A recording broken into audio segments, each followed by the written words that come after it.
thing that you did is to get some therapy. First, acknowledge, well, not acknowledge, because you didn't want to acknowledge. You had to be forced to acknowledge through therapy. Yeah. But at least you finally did. You know, some people are super resilient or super resistant, not resilient. But, you know, they get held that mirror to their face, because that's what therapy does to me. It holds this mirror up to your face that you can't, like at home, you can walk out the bathroom. Right. Or you can walk out of whatever room has a mirror in it. But therapy is like a 360 mirror. No matter where you go, that motherfucker just keep looking at you. And it's a cold, say the mirror is cold-blooded. You can lie to yourself every time you choose. But that mirror is cold-blooded. And therapy is like that. So I'll always commend you for continuing with that journey to try to peel back layers of the onion, as I say, and do the crying and the pissed off moments, and you know, and the most important thing I think for you is like to help other people. So if nothing else comes from your journey, you're helping countless people, you know, to be aware of what narcissism is, you know, the different things that you have gone through within your journey, and possibly, you know, how to avoid some stuff. Yeah, if people like pay attention, you know what I mean? Right. Everybody doesn't necessarily pay attention. Possibly be like you, who didn't even know, like you said, you didn't know that there was a name for it. Had no clue. But there's a feeling for it. You feel, you think, you are afraid, you are aware of some things. I wasn't afraid of, I wasn't aware of a lot of things until I, you know, got diagnosed and they put a title to it. And so I knew, I don't care what nobody says, people that have narcissistic personality disorder, they know that there's something wrong with them. I know that they know, because I knew something was wrong with me. I didn't know what it was, but I knew something was wrong. My emotions were off. I couldn't cry. I could easily not care, right? I enjoyed hurting women emotionally, not physically. Very, very braggadocious, very self-centered. And you all met me when I was still knee deep in it, but because of the position I had to conceal a lot of my ways. And so I had some major addictions too, you know? So, but being in Great Lakes with the other mature people, I had to look and feel and act a certain way, and that it wasn't always true. Cool. So with, like, you know, for those of you who are just tuning in, I'm not sure if you're aware, but Leon and I talk about relationships, right? And relationships is a very vague topic. So there are plenty of things that fall underneath there. There's infidelity, there's trauma, there's relationships with exes, there's the toxicity between relationships. But we want to talk about we're going to talk about a few things tonight, but we want to talk about infidelity and why people stay. And I know that you have some history or some personal relations with infidelity. So if you would like to, like, your history with infidelity, or at least if you've talked to your exes and got the answer to why they stayed, that would be great. And if you don't have the answer, maybe you can give some insight as to why you think they stayed, because you are, of course, the subject matter expert on yourself. So if you could talk to us a little bit about that, that'd be great. Yeah. Well, first let me say I like cheating. And people hear that, they'll go, well, Jesus Christ, what the, you know, that's because I was exposed to a lot of women at such a young age, you know, and so I developed a cheating mindset. I developed greed. I developed the sins early on, and those sins felt good to me. Where I should have been wanting one girlfriend and, you know, wanting to get married and have kids. I didn't want that because I was introduced to an abundance at such an early age. So all I remember, all I wanted, all I desired was an abundance of women, sex, you know, cheating all the time, cursing, lying. So those traits were embedded in me at an early age. And I never asked for help. Back then in the 70s, there was no, people laughed at people that went to the psychiatrist to get help. We laughed at people like that. And so that didn't even cross my mind to go get help or ask for help, because for a man to have excessive women, we were kind of praised for that. So I learned how to Mm-hmm. accept being a player. I learned how to accept lying to women. I mean, I could lie to a woman's face and wouldn't feel anything. And so I became very greedy. I became self-centered. Um, I became very egotistical, very overbearing, very over the top. But all of those traits resonated with me as opposed to being a nice little boy. When I grew up, in Cleveland, being a nice little boy and having no girlfriends or one girlfriend, you got laughed at. So I became a product of somebody else's product that built the product, and we all just kind of fit the mold of being womanizers and liars and cheaters. So being with one Yeah. woman didn't feel right to me. Everything that was wrong felt normal to me. Everything was right that was right, supposed to be right, felt odd to me.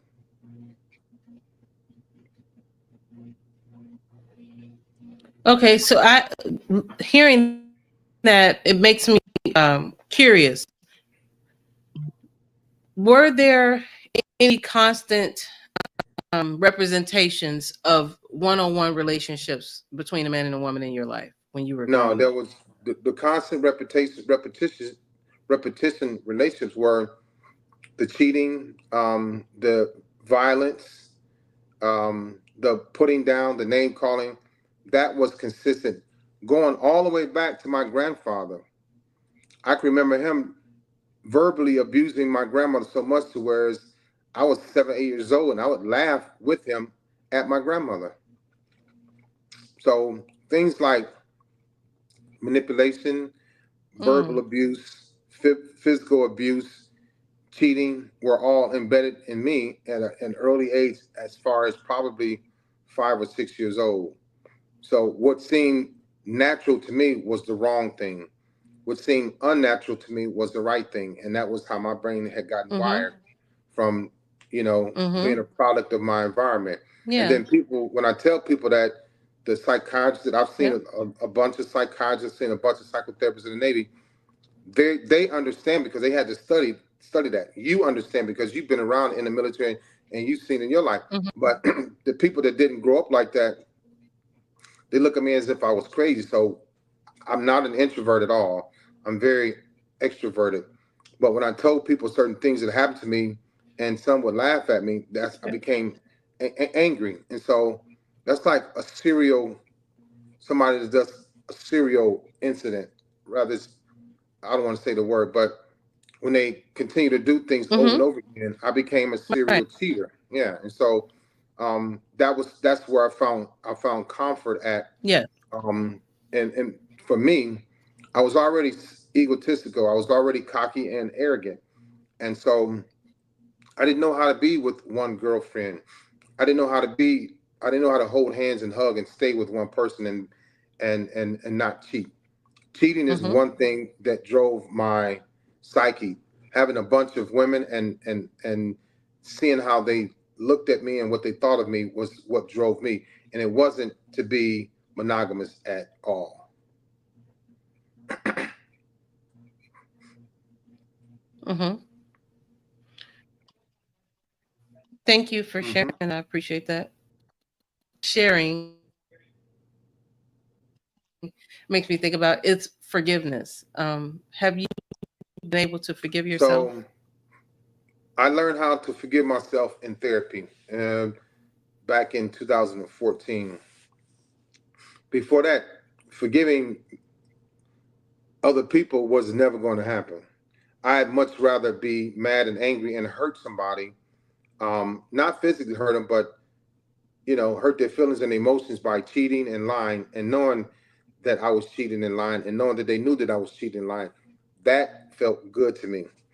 So I developed this Mm. type of weird sense of expecting all of my exes to accept me for who I am, and it wasn't my fault how I became who I became.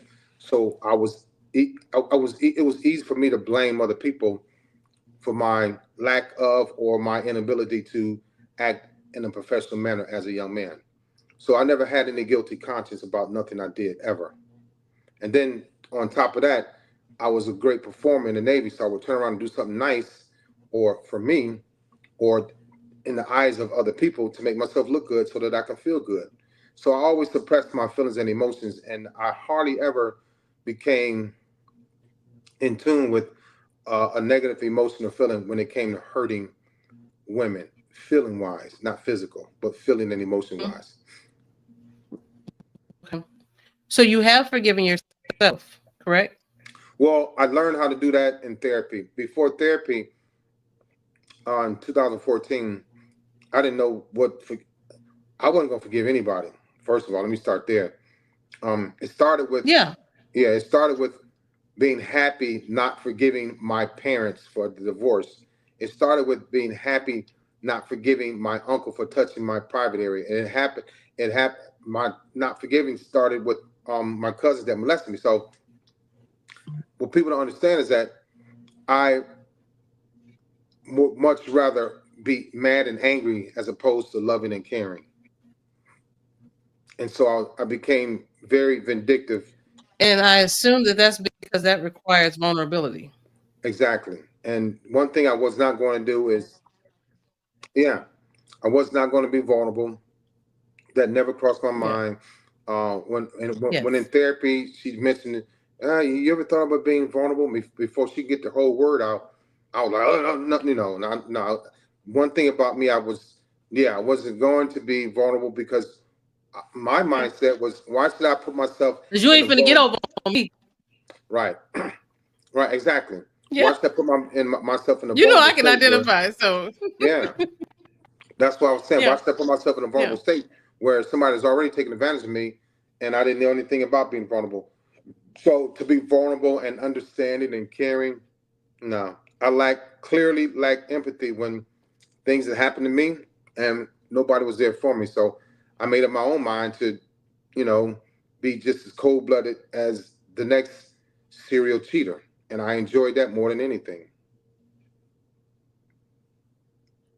You know, this reminds me of something. I think it's too far off topic, but it reminds me of a scene in a Medea movie. Don't ask me which one of them it is, but there's a scene with Medea sitting in front of Dr. Phil, and Dr. Phil was basically saying something like, well, why do you feel like you got to get somebody? And Medea was like, well, if I get them, then I ain't got to worry about no getting me, because I ain't finna get God. I'm gonna get them before they can get me. Yeah, That just it resonates, because that was my mentality, and I completely understand, which I know from my personal experience, the times when I felt comfortable, at least I thought I could be comfortable, to let my guard down. Got so I'm like, so after getting got so many times, I just decided, how about I just keep raising this wall? I'll just keep my dukes up, because I don't want nobody to get close. And that way, if they get too close, I can pop. You know what I'm saying? I can be ready. Yeah, right. It's a shame to have to live like that, you know? And it also reminds me of a phrase. It's a phrase someone said, not forgiving is like drinking the poison and expecting the other person to get sick. I'm not really good with proverbs and sayings and things like that. I might butcher it. So whoever made this up, if you see this video, just calm down. I don't mean no malice. It's an accident. But that's what it seems like. Like, what do you gain from not giving in to just letting go? You know what I'm saying? I had to, and I wrestled with that. I know for myself, I don't know how hard it was for you to forgive, but I wrestled with that for a while, because forgiveness is, I didn't look at it in its totality. To me, it was surface thing. To me, forgiving with it. And I was just like, oh no, you ain't finna put me over and then just go on about your life. You know what I'm saying? Like, you gonna get got. Right. So right. I had to just decide that, once I learned that forgiveness doesn't necessarily mean that your memory is completely erased. It's more for me than it is for them, because like hate is just too heavy a burden to bear. I just don't. I'd rather go lift weights. I ain't got time to be walking around carrying all that hate on my heart. I'd rather carry a bunch of love and joy. Call me, foo or whatever. But anybody else want to carry all that other stuff, that you can carry all that hate and discontent. I don't got time for that. I'd rather channel that. Like if I was boxing or something, then I'd think about things like that, and then I just pummel, the person or whatever. Then Well, I'm about to fight. But just to walk around every day, I can't do that.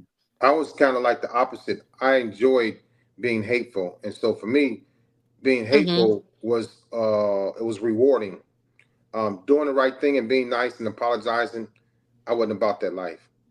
I would much rather say something hurtful or hurt you or see you cry. I was very, very vindictive, and I didn't want that. That was a trait for me. I don't know if it was embedded in me or what, but I grasped onto it and I held onto it. And being hateful and spiteful felt really good to me. I'm not going to even lie. That felt better to me than being normal and apologizing. One of the hardest things I had to learn how to do was to apologize. I went into therapy for the second time at 46 years old. Yeah. And went in there smelling like pork chops and Newports, and I didn't want to be there. But the Navy made me go. So I fought it. I'm telling you, I fought there. Yeah. And so because I had a heavy heart, I was very hateful, but people didn't see that in me. They didn't believe it. But I like being angry at times. I like being hateful as opposed to being loving and caring. Being loving and caring was a big turnoff to me. I would much rather make a woman cry and watch her cry as opposed to hug her and stop her from crying. So through when you say that divorce, through being I'm curious about the part about the way that you felt to make a woman feel like that. You've been married, you've had some relationships outside of your divorced relationships. So I'm curious, were you more like a Dr. Jekyll and Mr. Hyde? How did that work with you having these personality traits within your relationships? How did that work for you? And you enjoyed cheating, correct? Didn't you say you enjoyed cheating? Yeah, cheating. So I'm trying to understand how did that work? So I was very mischievous. So cheating felt good to me. Doing the right thing always felt odd to me. Doing the wrong thing turned me on. So I really got off on making a woman cry. And I know this sounds sick, but I got over it. But I really was turned on when I was able to have the power to make a woman cry and then turn around and make her love me or kiss me or hold me or want to have sex. That turned me on, and I didn't know what it was. I wasn't physically abusive to women, but I was verbally abusive, and that turned me on even more for them to stick around. And I tell women this now: if you're dealing with a man that has his mother but doesn't have his mother left him, whatever. My mother started smoking crack, and I was probably right before I joined the Navy. I was 17, and so I lost that motherly love, and so I was always looking to my ex-girlfriends for that motherly love. Their mother, and if my girlfriends couldn't give me that motherly love, I was closer to their mothers than I was close to them, and so I became I was very extroverted. I was always afraid to love. I didn't like to hold hands. I never liked getting close to women. But I wanted what I wanted what I wanted from them. I wanted them to be with me 100%, and I was going to only give them probably 30% because I was very whorish. I cheated with everybody, on everybody. There was never anybody that I was faithful to, and so that felt good to me by being disconnected emotionally, and then at the same time having them want me just as much as I did not want them.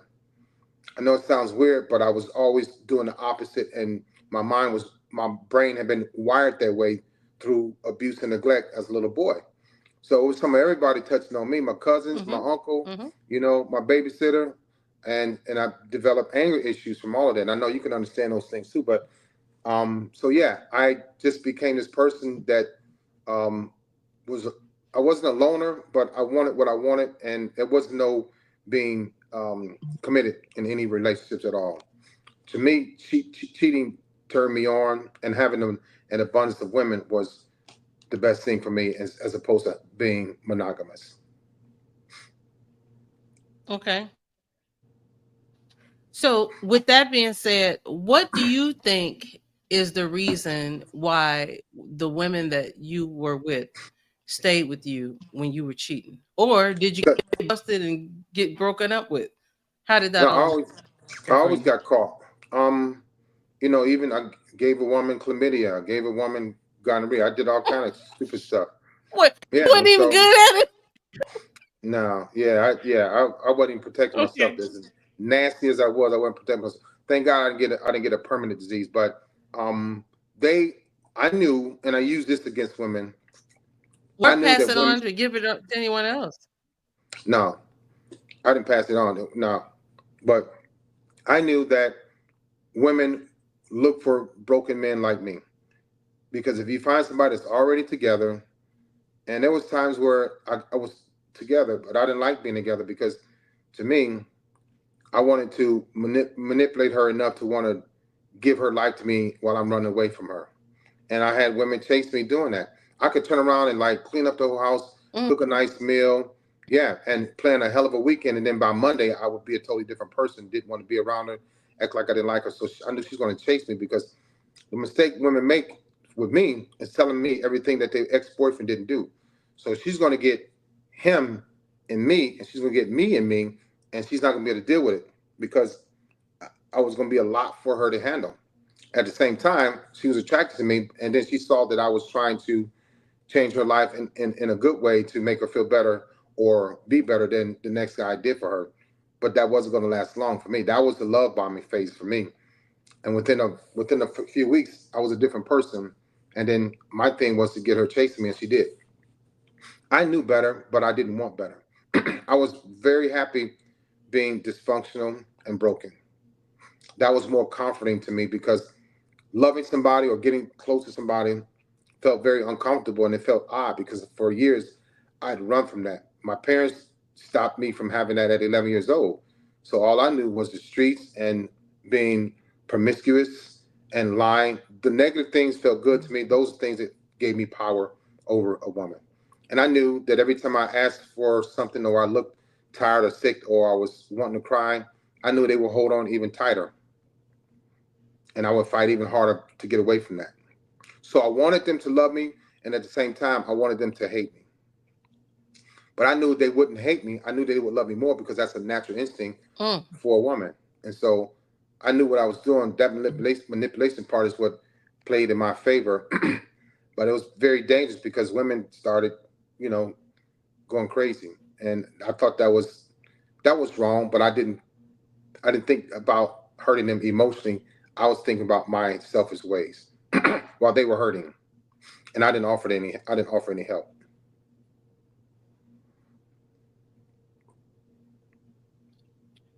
Wow. Well, I guess in some ways, not to let you off the hook, you didn't know any better because you didn't quite know, you didn't know exactly what was wrong with you.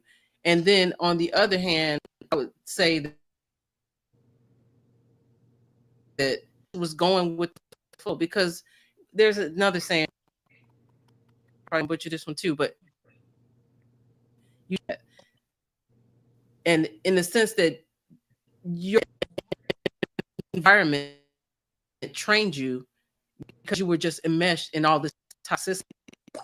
And as a Right. child, you don't know what's good for you or what's bad for you, because if you're surrounded by people who are family or people who's supposed to care for you, then you trust them. So if they're doing something, even if it's bad, if everybody's doing it, that's your normal. So that's what you kind of gravitate towards. You know what I'm saying? So I don't know. I don't Yeah. know. I don't see you as completely like the bad guy, Right. although you're the bad guy. Yeah. That is right, and that's true, because of the dysfunction was normal to me. You know, for therapy and your awakening. Right, and Yeah, it yeah, the yeah. It's dysfunction not was a normal to me. it's because everybody's normal ain't the same. Yes. I Not at totally all. understand Right. what that is. Right. Yeah. So And yeah, my to act act so to yeah. act abnormal Yeah. felt right to me. Okay, To act so normal. uh-huh. Yeah. Yeah, I know for me, so looking back, I think sometimes I felt like I was acting. Right. I just was doing, I was trying to act, and then sometimes I was trying to act like these people, sometimes I was trying to act like these people, because I just didn't want anybody to see the real me of what was going on, because I didn't know what to do with it. I didn't know how to deal with it. So if somebody was to ask me a question, I'd just be like, you know what I mean? So it's just easier to assimilate. You know what I'm saying? Let me just, what y'all doing over there? Y'all, there's the left foot, then the right foot. So I'm gonna do the left foot, then the right foot. You know what I'm saying? Because I don't got time to be trying to be myself. That's too scary. Screw that. I'll just do what y'all doing. Thank God for therapy. So don't mind me rambling. All of that made me start thinking about trauma bonds, right? Dysfunctional relationships or whatever. It makes me wonder how genuine do you think you've had genuine relationships, or do you think it was neither of those, and you have No, the women were always ideas genuine. what those were. The women were always genuine. I was never genuine. I was never faithful. I was never committed. Didn't know how to do that. Didn't want to do it. That felt odd. I always had to have an abundance of women, of sex, of admiration. And so my personality is very extroverted. And with an extroverted personality, you need external things, external factors. You need those things to keep you going. And so that was identified while I was in therapy. I knew it because I felt like that. But I also knew that I was afraid to love. I was afraid to get close to women, but I wanted them to be close to me, by any means necessary, whether they knew me or not. I just didn't want them to ever leave or forsake me because my mother left me, and so that left an indelible and a mark on me that I was unable to get past or get over, and that ruined me relationship wise from my mother. And my mother, because my mother had some things that happened to her. She had some sexual things happen to her.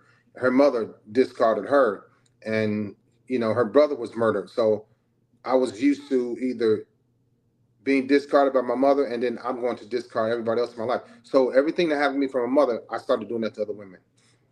And I'm not saying my mother was a great lady, but she had a lot of things she had to deal with. Her brother was murdered, and 3 years later, her brother died, and she lost a relationship with her mother. They just didn't get along, and so then my mother lost her husband, my father, and then she lost all 3 of her kids through the divorce. And so she started getting high, and that was it. And so I chased my mother's love. I chased my mother's love for the rest of my life, from age 11 up until now. She died in 2012. So from 1976 to 2012, I've always wanted my mother's love, and she started smoking crack, so she couldn't give it to me. And so I found out in other girlfriends' mothers. I didn't find it in my girlfriends. I didn't want my girlfriend's love. I wanted a mother's love. So I would look beyond my girlfriends to get that from their mother. So I wouldn't hurt the mother, but I would hurt the daughter eventually. And then I would feel bad about it. But I had to keep running and keep running because I was running from something that I didn't wasn't able to give to a woman, but I wanted a woman to give to me. I was a very unfair person. But yeah, so that's how I looked at life from age 11 up until I went into therapy at 46 years old.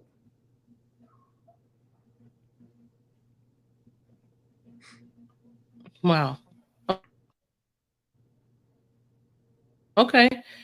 So with regard to the relationships, right? The unfaithfulness, the discard for the women who were in your lives. When you cheated, were there any women who found out and stay? So there was one, and she tried to stay with me, but she couldn't. And this was years after therapy.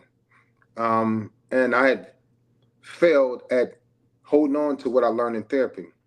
Just because a person is in therapy doesn't mean they're going to get it right, they're going to be fixed. That's not. It's probably the furthest from the truth. But she was one that just said, I can't do it, Leon. I know what's going on with you. I know about your MPD. I can't. I can't be with you. And so I was too arrogant and too cocky to beg a woman to stay with me. So I would do the opposite. I would curse her out, tell her to get the hell on, blah, blah, blah, blah.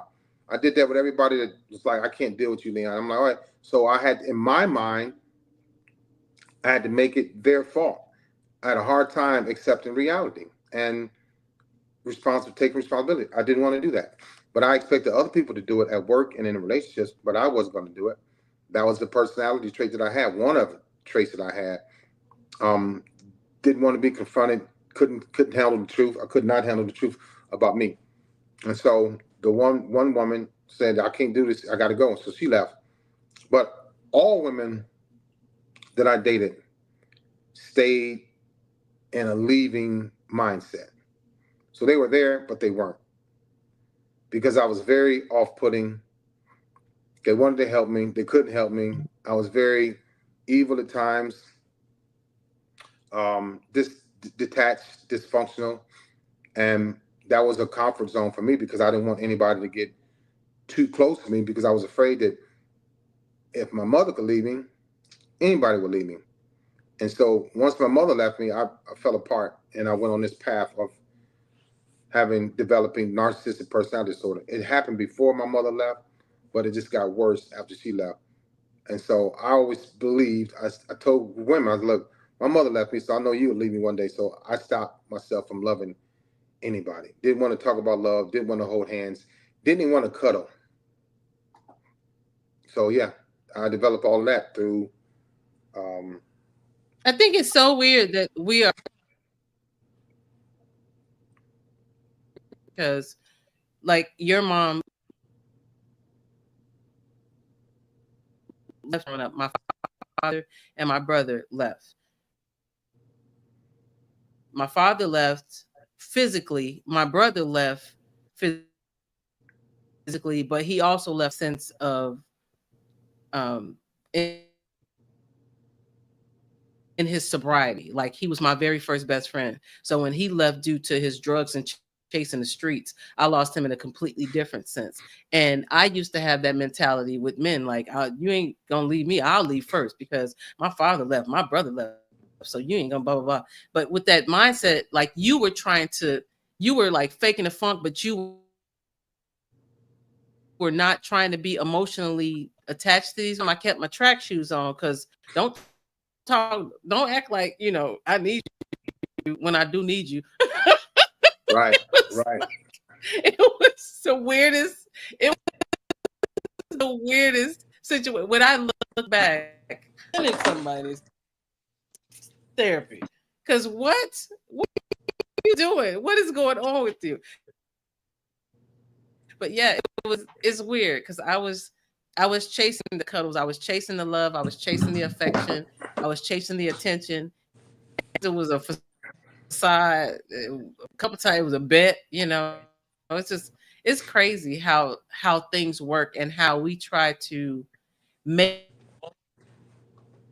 things okay for us without knowing what is okay for us, if that makes any sense. Yeah, because I know I didn't know. I just was trying to do what I thought. I was hoping something's gonna work. I'm gonna throw all this stuff on the wall and something's got to stick. What am I gonna do if it doesn't? You know what I mean? And nothing worked. Yeah, but yeah. So and I was very. I even remember when I was married. A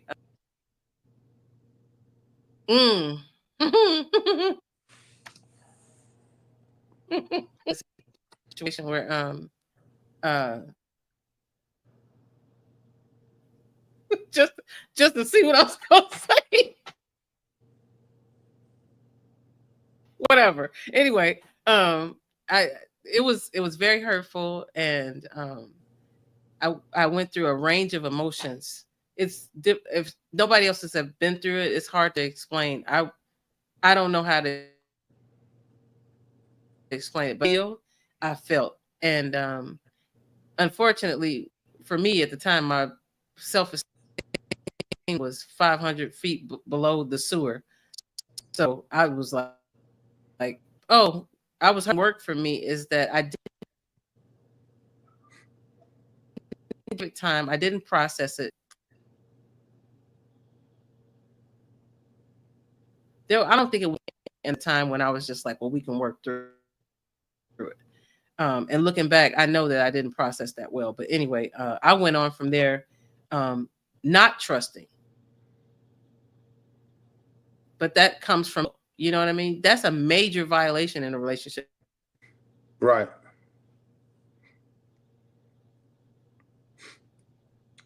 At least for me. So that's because my self-value of myself was 500 feet below the sewer. So I had a problem and trusting. I was just desperate. Like I said, I was chasing that affection. I wanted, and I didn't trust much of what came out of his mouth after that. He was gonna say, and I was just like, "What? Huh? What? Are you speak German? Because I don't understand what you just said." Yeah. So it was just a snowball effect of dysfunction from that moment on, and I was just like, "Wow, I didn't know what to do with that." But that for me, when I think about trust or regaining trust, I don't. There was nothing to regain because I hadn't even saying I was just trying to keep my man. So there's a myriad of things I think that happen within relationships when that happens. My situation might have been like a flimsy situation, but if you don't process that, it's just gonna be pretty shallow. It's like a weak bridge. It's gonna be a lot of creaking. Some boards gonna fall off. You know, you might fall through a couple planks. It's just not gonna be. It's not well structured. So the important thing I would say to do is to take the time to process those feelings that you have because they're valid. You know what I mean? And like you did, like you went to therapy, you know, that's important. Whether you went because you were retiring or whatever, and you had to go through it, or whether someone volunteers to go through it, we all should be trying to learn ourselves. You know what I'm saying? Because that's who's going to be with you the longest. Nobody else is going to be with me longer than me. So be a platonic, like a study group, or whether we should do the work. You know, because I be all the time. Stop being lazy. You got to do the work. You can't be lazy. Work. Well, some people are afraid of facing who they really are. That was me, and so I put on this facade, a mask, if you will, because I knew who I was deep down inside. But I was able to create and make this person in the military that people would like, love, and admire. And there wasn't many people that I liked, loved, or admired. I had to really learn who I was later on in life. I got a lot of blessings in the military, and I felt like I was ripping the military off because I wasn't emotionally, I wasn't the person that I portrayed myself to be to other people.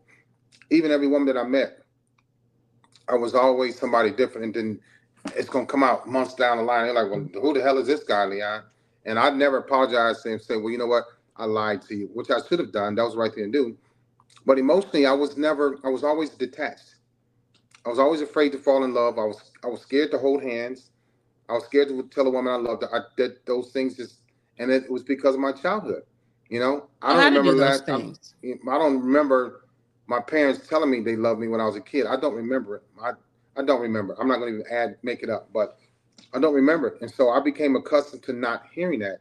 And when women would say, Leon, do you love me? I would get really pissed off. I would get so mad. I'm not a physically violent person towards women. I would get so mad that I would leave the house, go smoke, drink, come back stinking, smelling like a pack of Newports and a bottle of whiskey on purpose. So they would never ask me if I loved them ever again. I did stinky, stupid things and I yelled and screamed too, but I didn't like the word love. I hated a woman getting close to me, but I wanted her to be emotionally close to me so much that she wouldn't want to cheat and I would be her entire world. But I couldn't give her the same thing that I wanted from her. I was unable to do that. But I wanted that from her, and I had to have that from her. And in my case, I knew that women were going to do that for any man. Y'all gonna love a man unconditionally. I didn't love anybody unconditionally. Nobody. Nope. I was a cheater for a very long time. I was a manipulator. I was a liar. You did you. Mm-hmm. Go ahead. Well, you did the best you could with what you knew how to do, and through your outreach to help other people. Well, you're getting better, I would say, with who you are and learning to love yourself and being comfortable with love. So that's not an easy thing to do, you know. Yeah, that was one of the things I ran from because And it takes that you were. That's huge. Yeah, I would much rather say I hate you than to say I love you. I would much rather, I am dead serious. I would much rather run away from a relationship than run to a relationship. I would much rather walk side by side with her than hold her hand. I was so detached in many ways that I don't know why women stay with me. And I would tell them, look, I don't know why you even like me because I am going to hurt you eventually. And I knew it. I had to prepare myself to hurt her instead of her preparing herself to hurt me because when I got hurt, I couldn't handle it. I had suicidal thoughts. When my parents got divorced, when my uncle was touching me, when my babysitter was taking my virginity, I had suicidal thoughts as a kid but I couldn't tell anybody. So what did I do? Act like I was strong. And when I started to act like I was so strong, I became strong. And I forgot to care. I forgot to cry. And so I became this off-putting, um, insensitive person, not even a man. And that was my comfort zone. I didn't have to care about anybody. And I didn't think it was unfair because I would always blame my childhood on my adulthood. And guess what? Women accepted that. And y'all hold on tight and try to turn me into this soft, loving man, and I'm going to hate you even more. But I don't want you to leave me because my mother left me. So I was battling these demons for a very long time.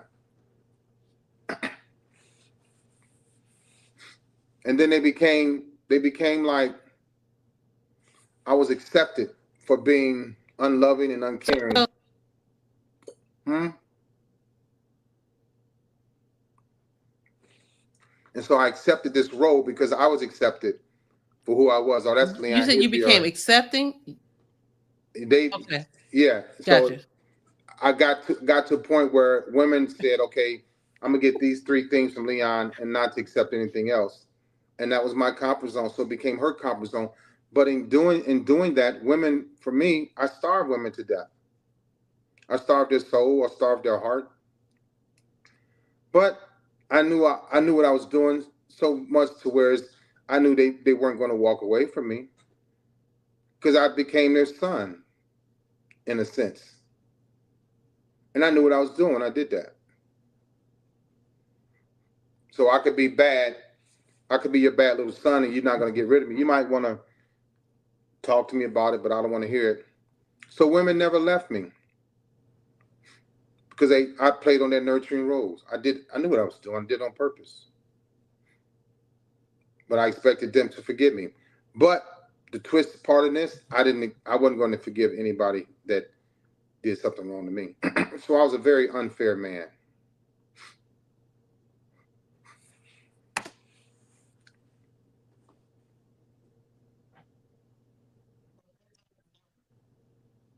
Yeah. Well, thank God for growth.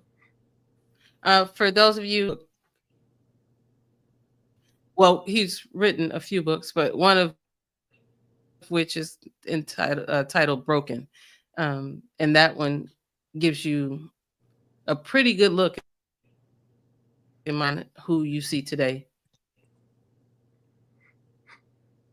And so, And there's a lot more in that yeah, book.